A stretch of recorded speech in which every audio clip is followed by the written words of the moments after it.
Welcome to Amazing World Channel.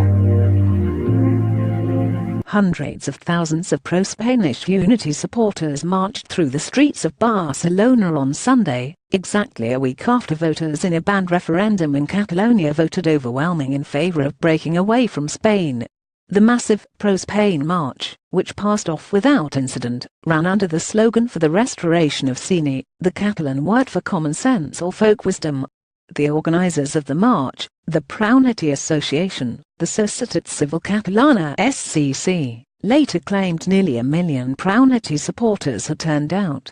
That figure was disputed by the local police force, who estimated the demonstrators at a still very significant total of 350,000. While Spanish Premier Mariano Rajoy did not attend, but expressed his support in a tweet, a number of heavyweights from the ruling Partido Popular, including the president of the Madrid region, Cristina Cifuentes, took part. Also present was Albert Rivera, leader of Spain's fourth-largest party, Ciudadanos, and the Nobel-winning author Mario Vargas Llosa. In a reflection of the divisions within the proUnity camp, though, only a few top members of Spain's leading opposition party, the Socialists, participated, the most prominent being Josep Borrell, a former president of the EU.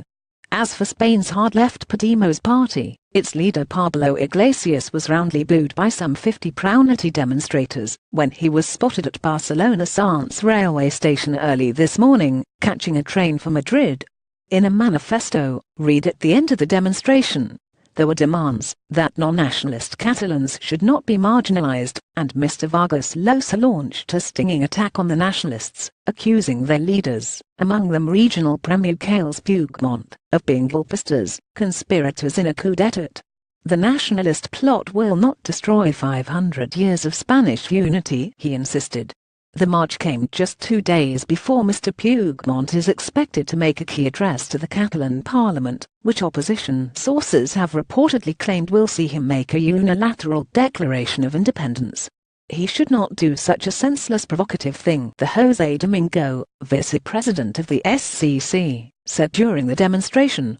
Mr. Domingo's comments echoed Spanish PM Mariano Rajoy's words on Sunday, when he hinted strongly in an interview he was considering using Article 155 of the Constitution, which allows for direct intervention from Madrid, should an independence bid happen. Speaking to El País in his first full-length newspaper interview since last Sunday's banned referendum sparked Spain's worst political crisis in 40 years, Mr. Rajoy said Catalan independence is not going to happen. Asked specifically about Article 155, Mr. Rajoy answered, "I'm not ruling out anything that the law says.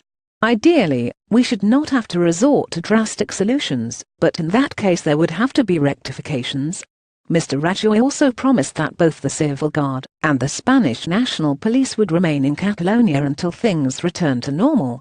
Today's massive proUnity demonstration and Mr. Rajoy's uncompromising stance are not the only external pressures Mr. Puigdemont faces in the countdown to a possible declaration of independence.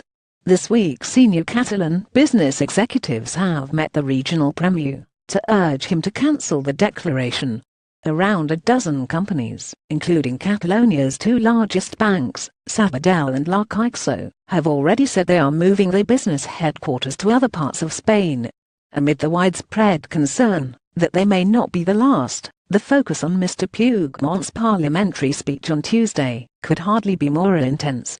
More about Catalonia. Catalan referendum. Spain reuse content.